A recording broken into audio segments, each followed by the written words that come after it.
Kai mes stovime kamštyje, sustoja darbai, jaučiamės įkalinti. Atrodo, lyg kažkas be gėdos ir sąžinės vogtų iš tavęs laiką. Tuomet save raminame.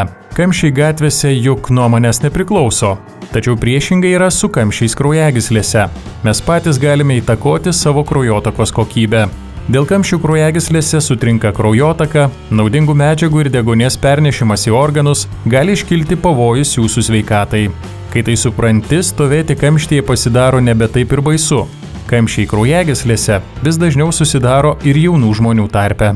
Kad žmonės save išsekina visiškai ir pakliūna į reanimacijos intensyvios terapijos palatas, absoliučiai, reiškia, turėdami liktai biznį ir ten visokius ten darbus dirbdami, bet visiškai neįsivaizduodami, kokia grėsmė yra jų sveikatai ir jie tada po visko tik tai galvoja, kad jeigu jie būtų kitaip viską darę, gal būtų buvę viskas kitaip. Jeigu yra nesutvarkytas kraujospūdis, aukšti kraujo riebalai, o Lietuva pirmą vietą Europoje užima pagal šitą rodiklį, jeigu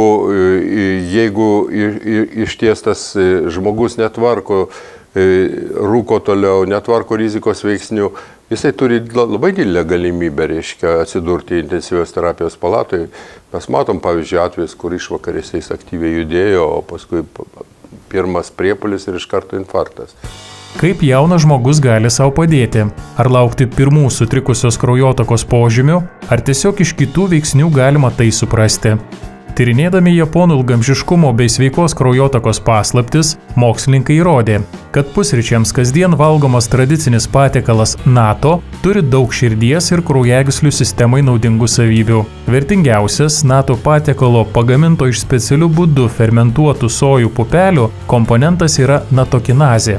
Tai fermentas, kurio nauda ir centriniai, ir periferiniai kraujotakai įrodyta moksliniais tyrimais. Ir turi gana nemažai tų tyrimų iš tikrųjų. Ir Amerikoje atliekami tyrimai, ir pačioje Japonijoje buvo atliekama tyrimų. Ir Lietuvoje netgi buvo vienas tyrimas atliktas Sveikatos mokslo universiteto. Turi cholesterolį mažinantį poveikį, mažina eritrocitų sulipimą ir eritrocitų lipimą prie pačios kraujagyslių sienelės, tai yra endotelio adhezinės savybės gerina. Ir, aišku, trombus tirpdantį poveikį. Ir tas tirpinimas yra svarbus tuom, kad tirpina ir senus, ir naujus krešulius. Ir man patinka dėl to, kad jis veikia tiek arteriniai sistemai, tiek veniniai. Mes praktiškai tokių vaistų, kurie veiktų ir arterinę, ir veninę sistemą, nelabai turim. Antikoaguliantai, krešėjimą mažinantis vaistai tik tai, bet čia yra vaistai. Aktyvuojamas paties organizmo krešėjimą, krešulius tirpdantį sistemą. Kam gydytojai patarė vartoti maisto papildą Nataspin H, į kurios sudėtį įeina natokinazė? Aš tikriausiai išskirčiau dvi kategorijos. Pirmiausia, tai yra prevencija, kaip prevencinė priemonė pacientam, kurie turi arterinės arba veninės trombozės rizikos veiksnių.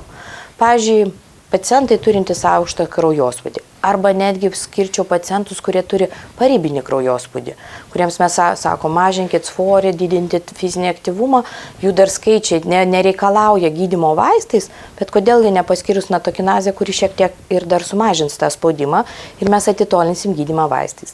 Toliau pacientams, kurių šeimoje yra kardiovaskulinės ligos, ankstyvam amžiuje, vyrų amžiuje iki 55, moterų iki 65, tai va tokiems žmonėms rekomenduočiau jau nuo jaunų dienų kaip profilaktikos priemonė, kadangi pas juos yra padidinta rizika sirgti širdies kraujagyslių ligom.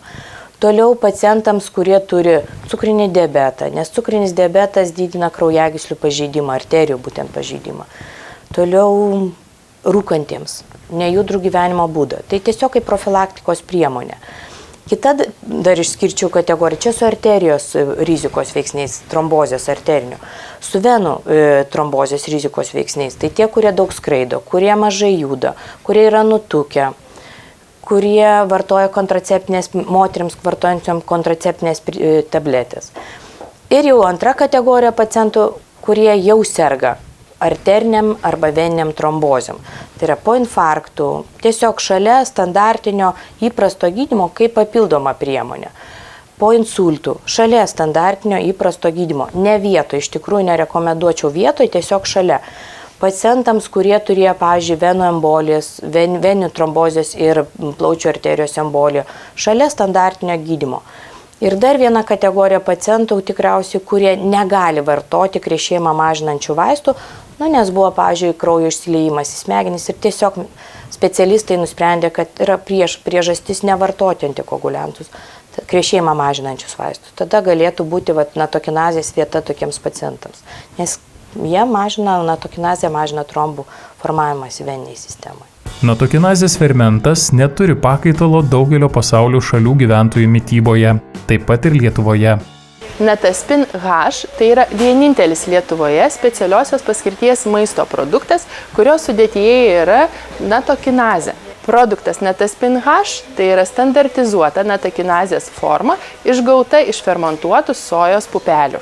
Nataspin H sudėtyje dar yra labai svarbus vienas komponentas, tai yra hidroksitirozolis. Tai yra labai stiprios koncentracijos antioksidantas. Nataspin H yra skirtas tiems, kurie rūpinasi savo kraujotaką.